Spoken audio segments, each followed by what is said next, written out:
1665. Jean-Baptist was minister in France under Louis XIV. He has tried to develop his own industry for the production of porcelain, mirrors and luxurious fabrics. These goods mostly came from the Netherlands, Venice, and China. The state stole the know-how and made it available to French companies.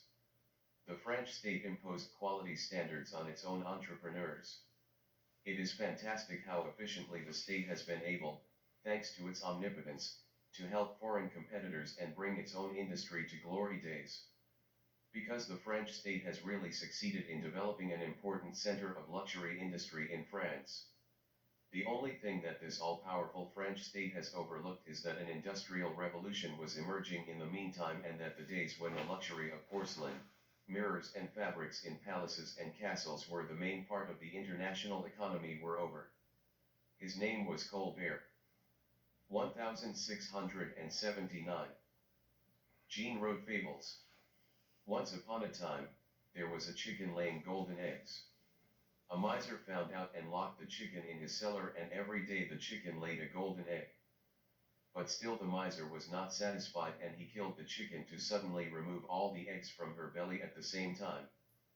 But in her belly he found no eggs, and now that the chicken was dead she didn't lay eggs anymore. Jean lived under King Louis XIV and was friends with his Minister of Finance, but he was deposed, and that did not do any good for Jean. Finally, at the end of his life and after writing almost 250 beautiful fables, Jean was allowed to work in the Academy of French Literature. His name was de La Fontaine. Protest. That world of heaven and earth was beautiful.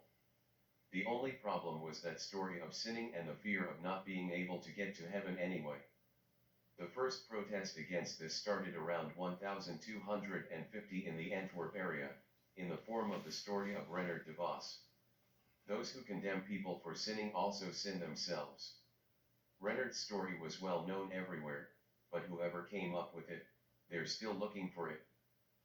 Since the fall of Constantinople in 1453, many artists and scholars have moved to Italy. They found a society that was probably very open to building beautiful religious buildings in honor of God, because society had probably gone down that road as protection from a repetition of the terrible experience of the Black Death. The construction often took a long time, and was probably very lucrative for the clients. Someone probably dared to protest against the sky-high costs, which ultimately have to be borne by the population. Fortunately, the Pope remembered that a diocese in Germany still owed him money from the past, and asked for payment there. But that was not a real solution to the money problem. Over time, the terrible experience of the Black Death probably faded, and the luxury and opulence that accompanied all those public assignments grew and grew, so that eventually nothing could arise but a form of protest. A priest named Savonarola from Florence protested around 1498. The Pope tried to bribe him by offering him a diocese, but the priest refused and stood by his position, which made the Pope decide to hang Savonarola in public. But when a German priest named Martin Luther began his protest by hanging a pamphlet at the door of his church in 1517, which stated that having to pay money to see his soul stay in heaven forever was not a matter of faith, but the draining of money, the Pope was able to exclude this priest from his church, but not silence him. The result was the emergence of a movement, probably carried by the will of a population that felt the same way. These people were called the Protestants. It would eventually become a very strong movement, which not only existed in Germany, but also had success in other countries. Unfortunately, the break with the Pope of Rome as the figurehead of the Catholic faith will lead to enormous social tensions, because Protestantism was not a movement that convinced everyone. There were also people who really wanted to remain true to their Catholic faith and to the power of the Pope of Rome. Soon the British king, who could not obtain divorce from the Pope, joined the Protestants. The British king has had an alternative church established in his country. Meanwhile, there was also the French scholar named Johannes Calvin. He had had to flee to Geneva because of his opinions at the Sorbonne in Paris, but he had a great influence on all Protestants through his writings around 1560. He had studied what we now actually believe. According to him, that was in the omnipotence of God.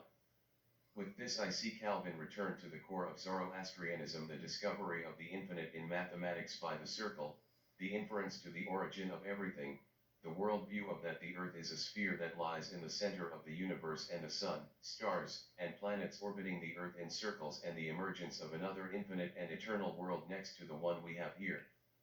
Calvin had come to the conclusion of the omnipotence of God, that what is going to happen to us would already be established, and we could not change it. So we don't have to pay indulgences.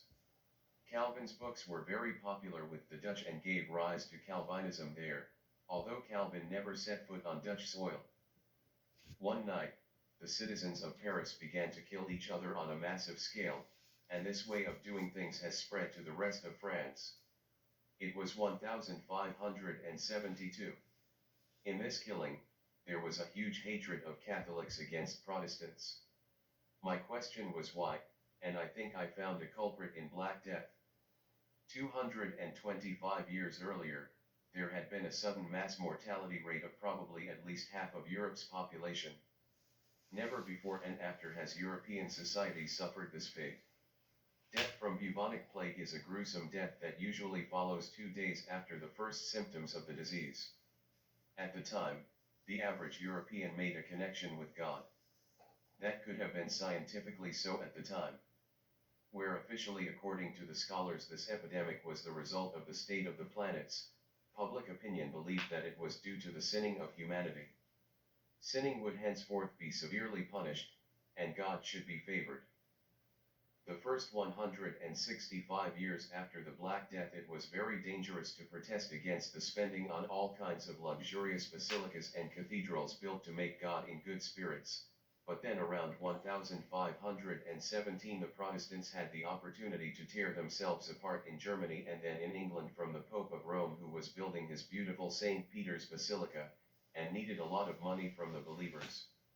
This was very against the Pope's will, and he used the Counter-Reformation. For example, the cards were laid out for the game between Catholics and Protestants in Paris. From the point of view of Catholics, it was clear that protesting was playing with fire and endangering society as a whole. The behavior of Protestants therefore aroused a lot of hatred among Catholics. If it became clear that killing Protestants was publicly accepted, many surrendered to their hatreds. This was the Bartholomew's Night in Paris in 1572. Where 1 in 3 French people had once been Protestant, the proportion of Protestants was soon reduced to 1/10. The Spanish Corona also targeted any form of protest. They had known the Spanish Inquisition for centuries. It should also be remembered that the Iberian Peninsula has been Islamic for centuries, and the worldview of infinity and eternal there had probably taken root. But in the Netherlands and England they have caught bids.